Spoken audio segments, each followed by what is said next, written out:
You can support this podcast at patreon.com/partnersincrimemedia. This week's Law & Order Marathon winner is Allie Burns of Edmonton, Alberta. Allie will get a marathon decal showing she watched 26.2 hours of her favorite crime show. To be next week's winner, sign up at lawandorderpodcast.com. I'm Kevin Flynn with Rebecca Lavoie and Nick Capodice, and these are their stories. You think you know who did it, but you don't know who did it. Law and order, law and order, law and order.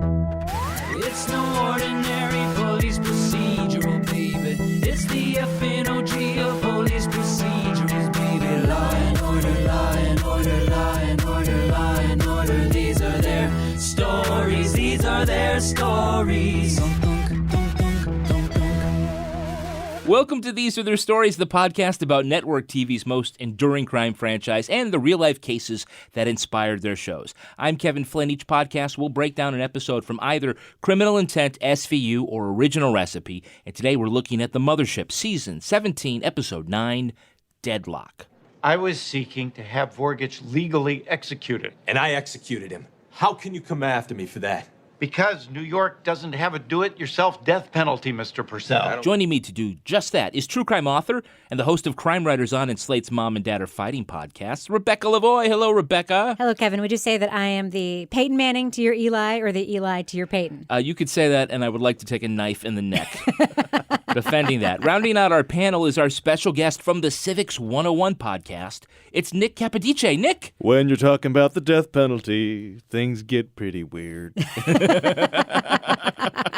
Takes you to a new place when you're talking about the death penalty. You go to a new place. And that's what we're talking about this episode. Rebecca, can you tell all of our listeners why they got a rerun last week? Because we recorded this episode 2 weeks ago, and I accidentally deleted the audio file. I did not know we were going to come clean with this. I thought we were going to pretend this didn't happen.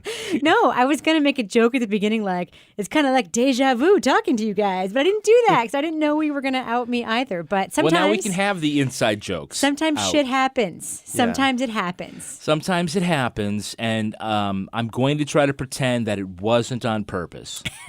And Nick is going to try to not take offense to it because he thought he did such a poor job the first time around. I thought this was all a ruse. Nope. Cunning ruse. Nope. It was my incompetence, boys. No, so we brought Nick back. We're doing the same episode. Yes. We've got the same bad jokes. I was like that weird brunette lady that cop on this episode who disappears after a while because she doesn't do such a great job. Yeah. The worst Groundhog Day. Keeps getting stabbed, keeps having that incompetent lady cop. Yep. So even though we have just had this discussion with Nick, we're going to have it again. That's right. So, Nick, the Civics 101 podcast, it's all about a refresher course on how government works. Yeah, the basics of our the questions that you're embarrassed to ask because you should know the answer. You should have learned it in sixth grade. Like, what does a whip do? Or what does the chief of staff do? Or something like, what is the basis for the death penalty, which is coming up? Yeah. So you would say that Law & Order is a good representation of how the government actually works? Oh, God. Well, I don't know how. I actually don't know what to say about that. I think Law & Order teaches a lot of people about how criminal law works, but there's not a whole ton. It doesn't always dip its toe into, say, the Constitution and federal law and stuff like that. But in this episode, it does, which I think is kind of interesting. It's this episode and every episode where there's like another agency, like a federal agency, or when they have to have like a military crime and they're this isn't your jurisdiction, sir. And that's the only other time we get that. But yeah, and death penalty ones. That's basically where it comes down. But the killer mailed a letter from Manhattan, so we have jurisdiction now.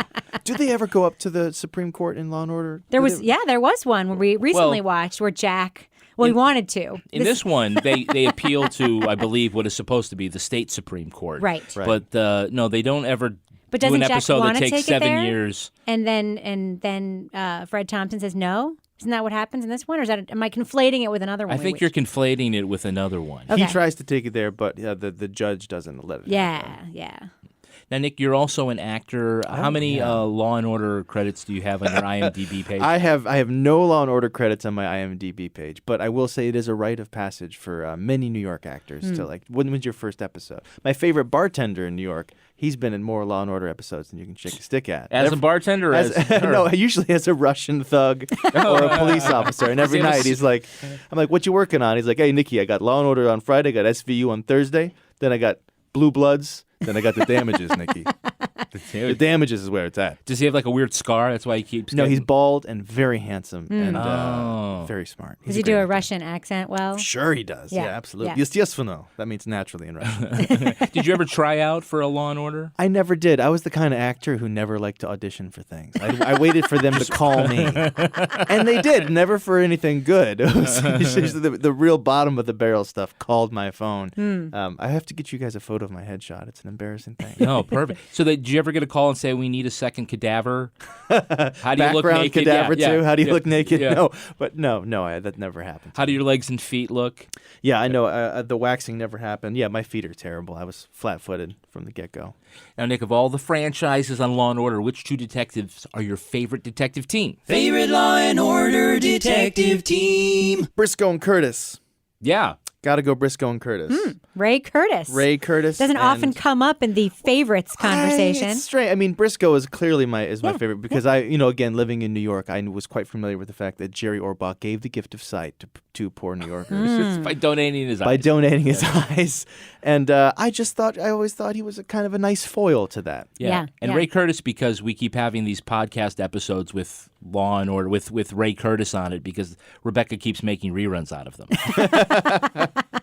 So, Nick, who is your favorite prosecutorial team? Favorite Law and Order District Attorney Prosecutorial Team. McCoy and Schiff. Is that his name? Schiff? Yeah, Schiff is the original DA. Oh, I love that guy. He reminds me of all the great old Peter Boyle-ish actors. Sort of more like furniture than an actor. Very leathery. You kind of want to sit on his leather and just let him prosecute. Tell you not to do stuff. Don't sit on my leather. You can't get that. Is that guy? Is he one of those guys who's like, you shouldn't do that? Yes. Yeah. And the great thing about Schiff and McCoy is that neither of them can speak except for sort of a raspiness. So between the two of them, you just sort of have this wheezing This pair of- male vocal fry. Yeah, male vocal fry. Yeah. All right, let's take a look at the first half of this episode, Law & Order Season 17, Episode 9, Deadlock. And just to note, in this episode, we will be talking about a school shooting. Two guards are debating which Manning brother is the better quarterback when inmate Leon Vorgich, whom they're escorting, slips his cuffs and stabs them both with a plastic shiv. And because they're debating some bullshit about which Manning brother's better, of course, they both deserve to die. A lot of folks gonna remember this face. It doesn't place. You slaughtered 5 people in a burger joint in 97. The Midtown Massacre? That I remember. I was working narcotics around the corner at the time. I was one of the first to respond. I testified at his trial. They put him on death row. 3 times over, but they changed the law before they got the needle in him. Now, Green and Cassady are apparently all by themselves looking for Vorgich all throughout Manhattan. They go to his mom, to his brother, to his baby mama, to a guy selling wieners in the street, which for once literally means a guy selling wieners in the street. They rough up Pedro, who sends them to a really fat guy named Skinny, who he then stabbed and stole a gun from. His friend Rex says all he wants to do is ask his mom forgiveness before the cancer gets her. Vorgich slips out a window at the hospital and Green chases him right into a Catholic school. He holds a whole classroom hostage, but before Van Buren can get a negotiator, a truck backfires, and Vorgich shoots up the class. 4 little kids are dead, and Green comes this close to shooting the suspect, now in custody. Okay, so this is an unusual episode in part because, unlike other Law and Order formats, the first half is the investigation, but instead of investigation, this is essentially a chase. Yeah, it's a TikTok. It's a TikTok, right? Yeah, and the clock's even ticking. I never see that in an episode. You see it. It's just not. It's 9:04, 53, 54, 55. Yeah. They're like, we have to do something special for this episode. We have to distract people from the random brunette lady cop that nobody knows by breaking format. Okay, well, let's jump right to her, okay? Green is out with junior detective Nina Cassady. You're on parole, right? She says you're a meth head? Recover, meth head. Oh, I guess recovery's not going so hot. You remember, of course, what her big investigative contribution was. Oh, star 69. No dial tone. I guess Rex doesn't pay to have a landline. The star 69? Star 69, yes. We never thought of that before. That's right. Yeah, it's well, Cassady is our first and only female detective. Yep. And her story is that over Van Buren's objections, she got placed in the detective bureau after her role in a shootout at a beauty salon. Right. And so she got the nickname in the press Detective Beauty Queen. And Van Buren did not take a shine to her at all. And at the end of that season, season 17, apparently she screwed up an interrogation, and Van Buren had her transferred. Mm-hmm. So, I know, Rebecca, you think that... She's boring. She's super boring and doesn't add anything to the episode. Yes, I do think those things. But, she has a... I don't think it's entirely her fault. No? What do you think? Whose fault do you think it is? Oh, I mean, it's the fault of whomever cast her for this season. Oh, okay. But she probably didn't advocate for this. It's just something she had to do to fill a year. Yeah. No, it's true. It's not. I mean, for the opportunity they had to cast a female detective in one of these Law and Order series for the first time ever, it was like a situation. Was she the first? First female detective, right? Oh, yeah. I didn't know this. I mean, we had lots of ADAs who were females. We had, Van Buren is, the captain. But as far as, one of the two detectives we see running around, she was the first and only on original Law and Order. Now, she was cast by Dick Wolf himself, apparently, because she had a role on a different Law and Order spinoff show called Conviction, right, which starred Stephanie March from SVU and her character. Mm-hmm. Melina Govich, who is the actress, she played ADA Jessica Rossi, and I think the show was on for like 6 or 8 episodes. And the day after they canceled it, he hired her to play this detective. She had to fulfill her contract, her Dick Wolfian contract. Yeah, the Dick Wolfian contract. Faustian bargain, a Dick Wolfian contract. Yeah, I mean, here's the thing. I really liked the procedural first part of this episode, even though you made the joke they were like doing it by themselves around Manhattan, but they kept referring to this like elusive recovery or response team or whatever it was. Oh, yeah, people keep saying they're going to come and they never come. And then, like, the way they save money was they'd be like, the response team is 8 blocks away. And then so it's just a scene with the 2 of us. We don't have to cast all those actors who would play the response team. So, yeah, I did actually like the pace and the structure of this first part of the episode. But I did spend an inordinate amount of it wondering who the hell this woman was.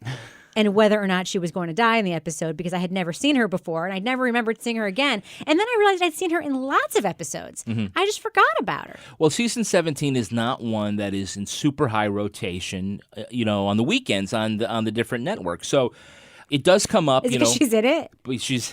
It's because she's not marketable. You can't make a promo and like call her back to be in the promo. You know, they have those promos on like Ion that have like present day Jesse L. Martin and present day Serena Sutherland actress in it, and they're like standing there in their cop pose. Like she wouldn't come back and do that for like the 10 episodes that she's in which she's super boring. I think it probably wouldn't be worth it.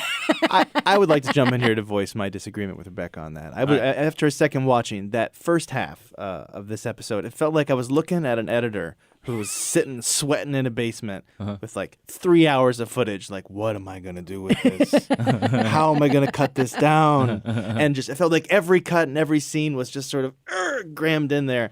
And I felt it didn't really move me that way. Yeah. I didn't really enjoy that. Well, there were a lot of, but what he left in, or she, were all the most ham-fisted, like Law and Order-y type, like scenes, like Police! Search warrant! going to the guy Skinny's apartment. Of course, he's fat, and of course, there's Classic. an open box of pizza on the coffee just in table. case they don't get it. And then also Just in case you didn't understand that the guy's fat, it's because he eats like this all the time when he's alone. And the actress head wrap, which says "I have cancer" Exactly. head wrap, and 20 bottles on the table, and a throwaway line. I just have to get to see my doctor. Right. Why? Believe it or not, we find out later that she has cancer.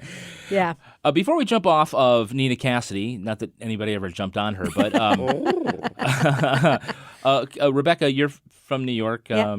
Nick as well? I mean, I lived there 15 years. Okay, can I get a rating on her accent? Just do the right thing and help us find your brother. For what? So you can gun him down in the street? If Leon cooperates, he won't be harmed. That's crap. I don't know what it was. Yeah, I don't know. You don't know what it was? When She was transplanted to the department, you know? She tried something funny when she called the cell phone of Vorgich, and she went, hello, like that. She was trying something. So she gave it a go. I think it was something like, Hey, Rex, how's it going? hey, Rex. That's right.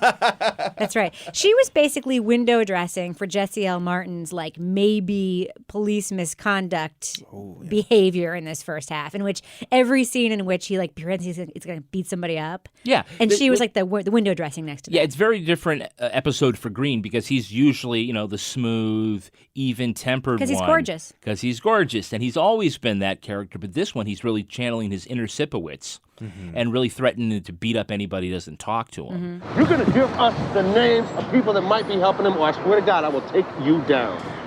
Names! Come on! All right. Because it's urgent. It's so urgent that he makes her play, like, good cop in the interrogation room when they talk to that dude. What's his name? Watch the door. You already admitted that you helped him get that gun.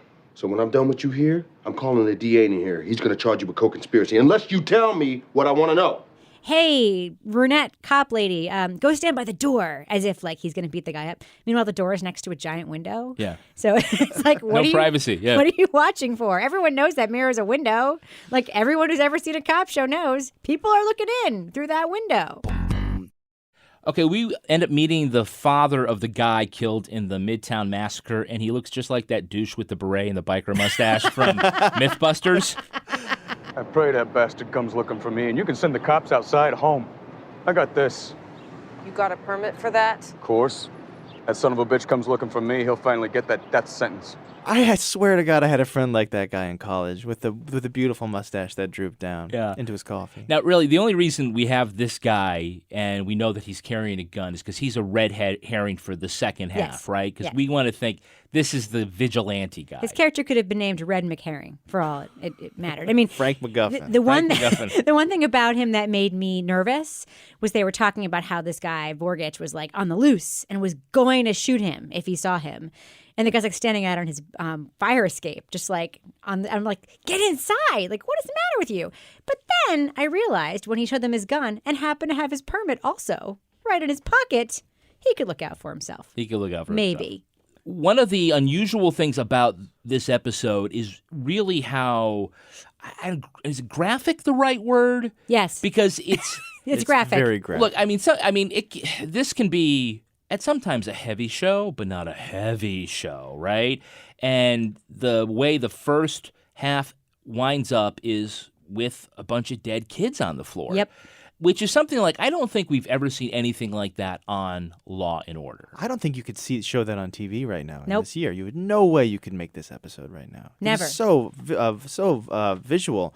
These poor young girls lying on the ground, and the camera lingered forever on their dead bodies. Yeah. It was rough. Yeah, and I just think about, and I know that they're not exactly concurrent, like year-wise, but I think about like what this episode was before. It was post-Columbine, but it was before a bunch of other like school Sandy shootings, Hook and right? whatnot. Right. It was also, I don't know where it fit. I guess it was probably after, a few years before this, that Buffy the Vampire Slayer aired a school shooting episode like once, and then it got pulled from all the reruns, right? Yeah. Like this is a time where even then, when this episode came out, there was a sensitivity about like, yeah, maybe you could do that storyline, but you don't show dead kids on the floor. Like this was bad. It was traumatic. I mean, we're now like in the post-Parkland era. Yeah, and the kids weren't just lying face down asleep. I mean, they had they went to hair and makeup that day and got blood spatter on their and their parents let them do that.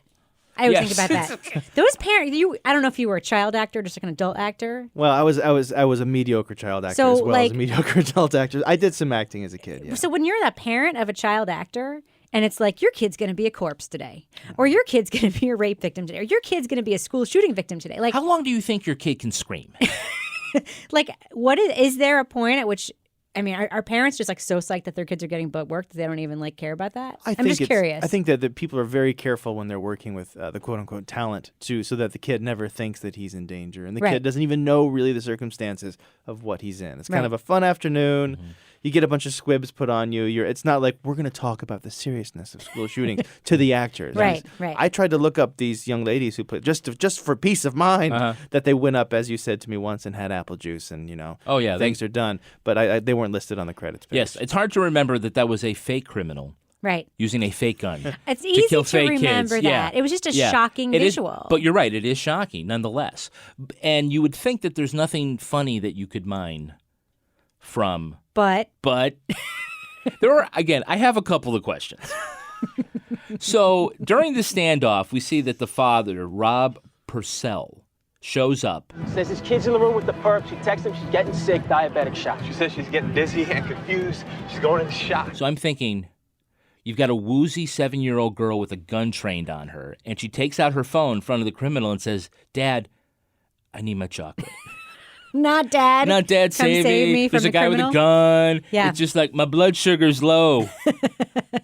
Yeah. I mean, maybe he was already on his way to the school. Maybe the text happened earlier, but that's not what he said, right? No. I couldn't make sense of the timeline of the Wilford Brimley medicine. I couldn't make sense. Yeah, but I think like I would have been the dad and I would have shown up and I'd be like, she forgot to tell me something about this text. I'd be like, what did you lead with that part of the message? There's a guy with a gun, and I am woozy. Yeah, the other part of that I'm equation is lightheaded. like, he has these kids at gunpoint, and a kid takes out their phone to text, and he's probably going to be like, put the phone down. She's like, just wait. Just one. I need to tell my dad I need my diabetes medicine. Yeah, it's an absurd setup to bring him into the scene. They could have just had him show up because he was around the corner and he heard there was a school shooting or a shooter in the school, right? Yeah, he but could have. But like everything on Law and Order, it has to be a setup. Well, that's so you'll know later what's going on.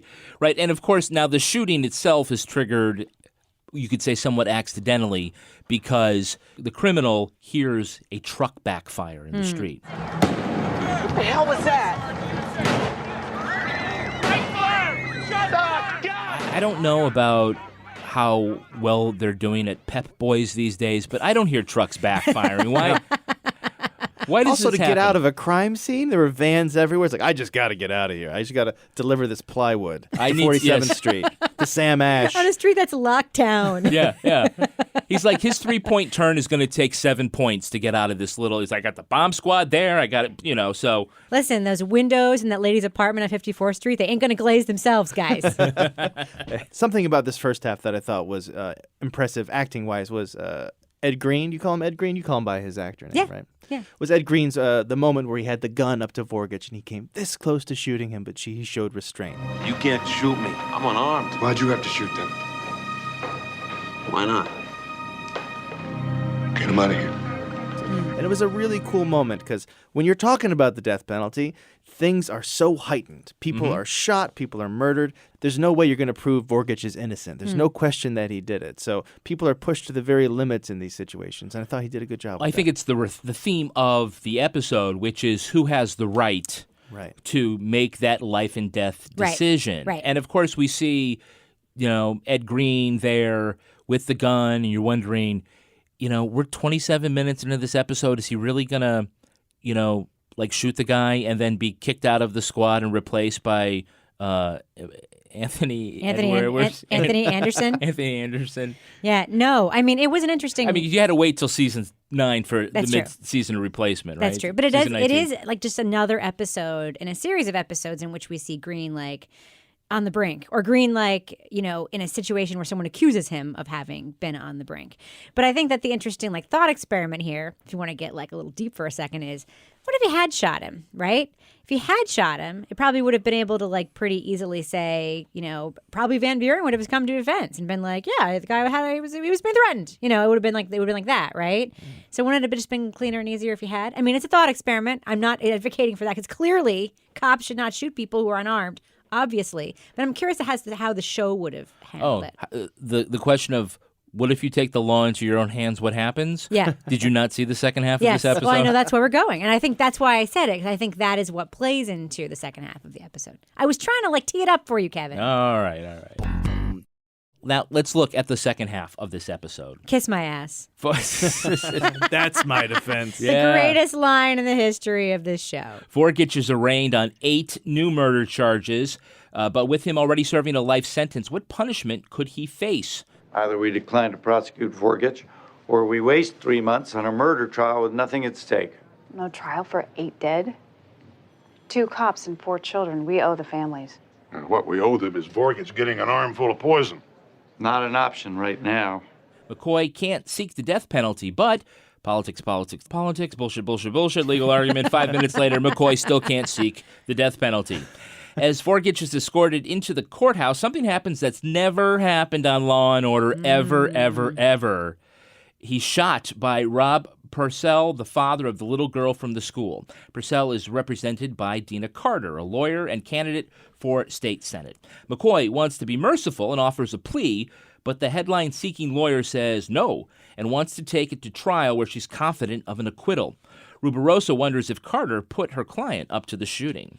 On the stand, Purcell says he snapped when he heard Vorgich wouldn't get the death penalty, but McCoy's sanctimonious summation against vigilantism sways the jury, and they surprisingly convict.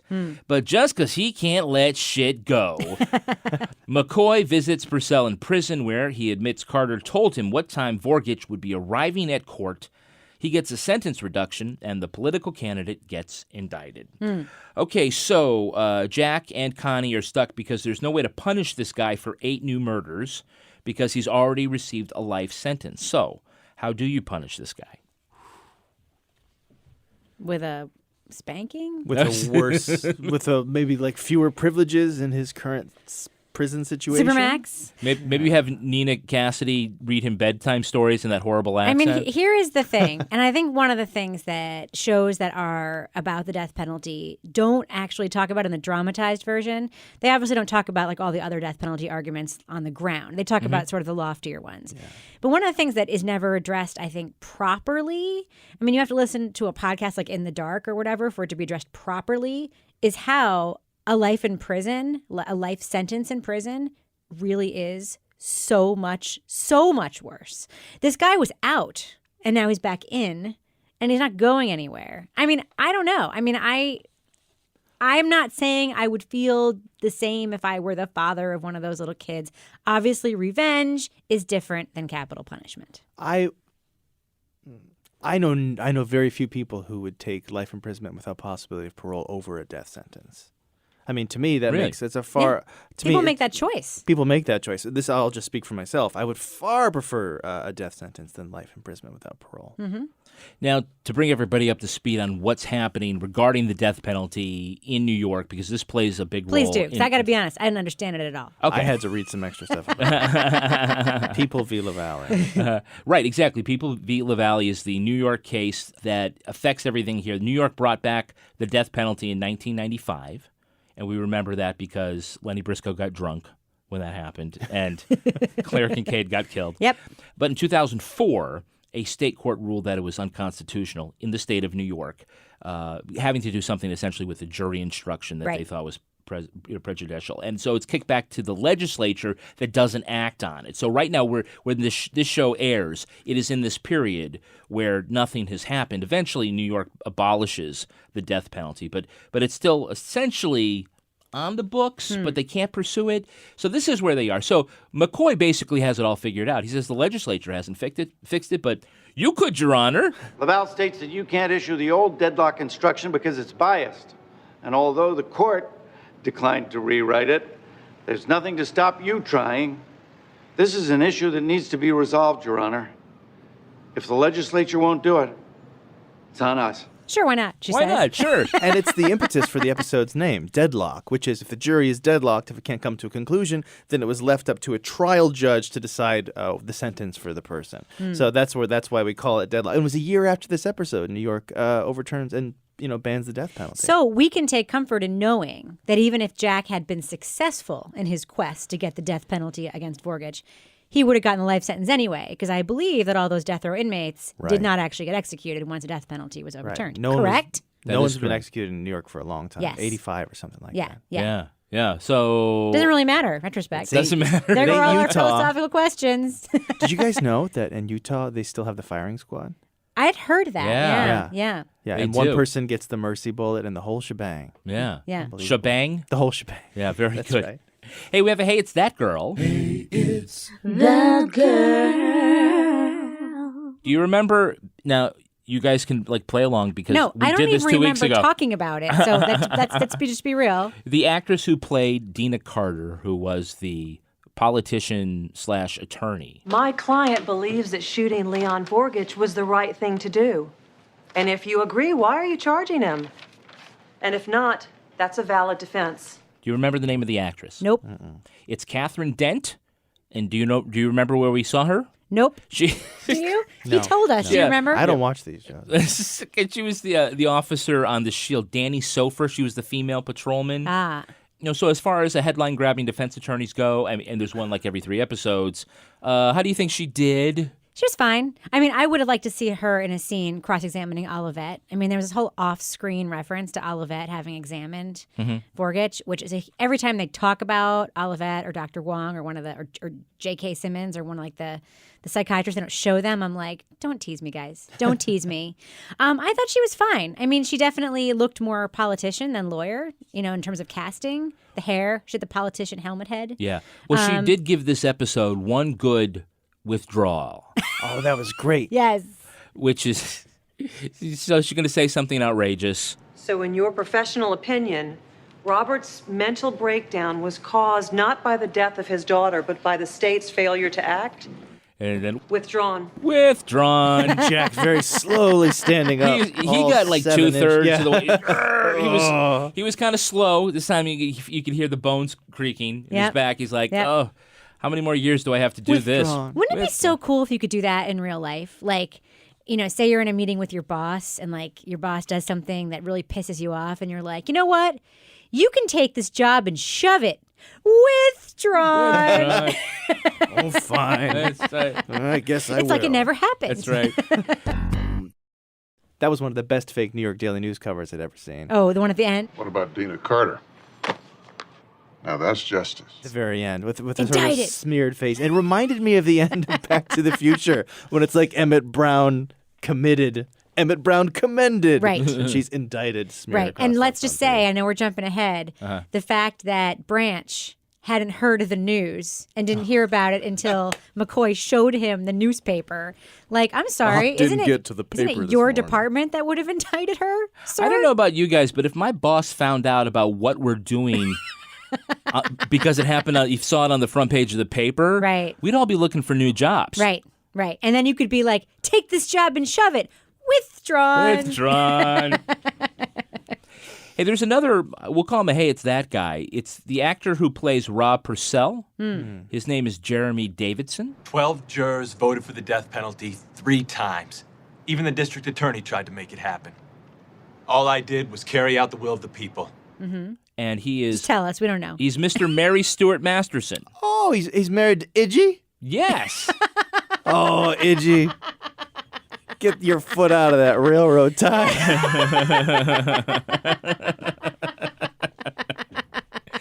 Well, we bring up Mr. Davidson because halfway through this episode, he had a blood vessel that burst in his eye. It was some kind of wonderful, wasn't it? Can't we delay shooting a day just till this thing goes away? Yeah. Or can't we just, they write in the diabetes storyline to get him to the street. Why can't they write in like he got punched at Rikers? Yeah. They don't even acknowledge it. And the viewers were just sitting there watching him in court, just sitting there like a normal day wearing a suit and tie with a bloody eye. Stop it. There's a judge with a hair lip in this episode. It's a really interesting episode for pretty diverse. facial deformities. Yeah. But Nick, if you ever showed up on set like with all of a sudden a blood vessel burst in your eye, would you have to like go to the continuity director and say, they would just, remember yesterday? Let's just do that over again. Yeah, they would just throw you back home. They'd just send you back home and get another guy to be the tattooed body cadaver number 2. Hey, so Rubirosa, first of all, yeah, I don't want to be sexist, but I can say because I'm a woman, she's once again completely gorgeous in this episode. I think the Rubirosa green like beauty contest was like really if it's going to be a beauty contest, I think she's probably the most attractive actor they've ever had. Probably. Yeah. Which is why Cutter was in love with her, which is why they like created a spin-off show around her, which is ultimately unsuccessful because you can't have a show on just looks alone. But anyway, she did, by the way, predict this entire damn outcome, like early in the second half. The whole thing's a little convenient, don't you think? What? Purcell killing Vorgich a month before the election, Dina Carter catching the case. What about it? She's either very lucky or... You think Dina's involved? All I'm saying is I wouldn't be shocked if there was more puppet mastering going on behind the scenes than we know about. She floats the idea that it's Dina Carter who set up this whole thing, right? Because she's wicked smart. Yeah. And wicked pretty. Wicked pretty. Okay, so we have Purcell who shot the man who shot his daughter. And they have, lots of very interesting discussions at the DA's office about whether or not they're being hypocritical and punishing a man who did something that the state was going to do Mm-hmm. if it could. You shot him because it was the will of the people. That's right. You fired 3 hollow point bullets into the chest of the man who murdered your daughter, and you weren't even thinking about her? Tell the truth, Mr. Purcell. Was this justice or was it revenge? If you're on that jury, do you convict Purcell for that? Or do you forgive him for... What, for killing the guy? Yeah. Yeah, you can't do that. Well, what's ironic is that Jack McCoy, who had just been arguing for the death penalty, gives a great anti-death penalty argument when he cross-examines Purcell, right? It's like the slippery slope. You can't do the irrevocable thing without giving somebody their day. But I will say this episode is a new take on the death penalty in terms of what is the danger if this person is not given a death sentence, which is he will escape again. That is the only defense they keep using in this episode is I'll just get out again, I'll escape again, and I'll kill more people, which is not really a credible thing. I mean, Right. people don't escape that often from No. life sentence without parole. He already did it once. He did. He did it once. He I just can needs do it again. a couple of Peyton Manning loving He just needs guards. a note on his file that says don't talk about football Don't talk in front about of this guy. football with this guy. Don't give him a pen to sign Exactly. Yeah. All right, let's take a look at the real-life story that inspired this episode. It's time for Ripped from the Headlines. You think you know who did it. You think you know who did it. But you don't know who did it. You don't know who did it. Ripped from the headlines. This episode takes some plot points from the 1984 vigilante slaying of an accused child molester by the victim's father. Baton Rouge karate teacher Jeff Doucette kidnapped an 11-year-old student named Gary Plauche. He took the boy cross-country to a motel in California where he sexually assaulted him. Police learned Doucette had been molesting the student for more than a year. Authorities were able to locate Doucette after he let Jody make a collect telephone call to his mother. When a handcuffed Doucette returned to a Louisiana airport, a local television crew was waiting for him. So was Gary Plauche's father. As the suspect walked past the cameras, Gary Plauche removed a handgun from his boot and shot Doucette at point-blank range before immediately surrendering himself to stunned police officers. Gary Plauche was charged with second-degree murder, but made a plea deal with prosecutors. The judge gave the father a suspended sentence and 5 years probation. After suffering a stroke, Gary Plauche died in a nursing home in 2014 at the age of 68.